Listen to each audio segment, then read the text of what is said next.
এরপরে তিনি বললেন দুইজনকে অর্ধেক অর্ধেক করে দেখো, আমি এটা পারুম না।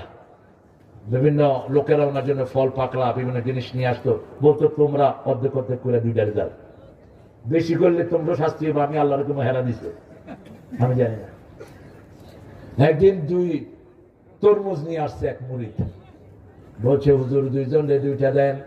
কয় না, ছোটটা যদি মিষ্টি কম হয় ছোটটারে দে, এটা কম মিষ্টি কমটা আমার দিলি কেন? দুইটারে অর্ধেক করে কাট। দুইটা কি অর্ধেক করে কাটে? তো সহজ না বিবিদেরকে রাখা। মায়েশা বলছেন হৃদয়ের টান রাসূলের আমার প্রতি বেশি, জন্য আমি 5টা নেয়ামত পেয়েছি। কয়টা? প্রথম নেয়ামত সবচেয়ে অল্প বয়সে রাসূলের বিবি হতে পেরেছি, 1। 2 নম্বর আমার ঘরে শুয়ে আছেন রাহমাতাল লিল। 3 নম্বর আমার চরিত্রের সার্টিফিকেট দিয়েছেন কে? 4 নম্বর রাসূলের নামাজের সামনে দিয়ে আমার যাওয়ার অনুমতি ছিল। 5 নম্বর আমার বুকে মাথা রেখে রাসূল শেষ নিঃশ্বাস ত্যাগ করেছে।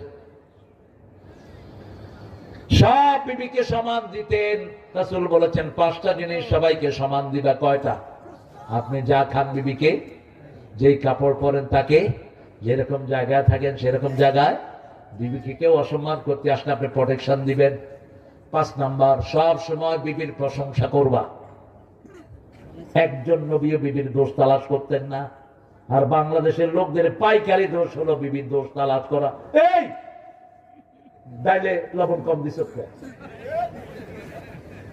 এরকম বেয়াদব আছে না নাই? তুই ডাউল রান্নি খেতে পারিস না? এই কয়েছিলি আমার কাপড় তুলি না?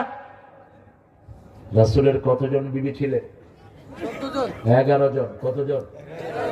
নিজের কাপড় নিজেই ধুইতেন। মা ফাতেমা এসেছেন, হাতে কর পড়েছে, তিরমিজি সহিহ হাদিস।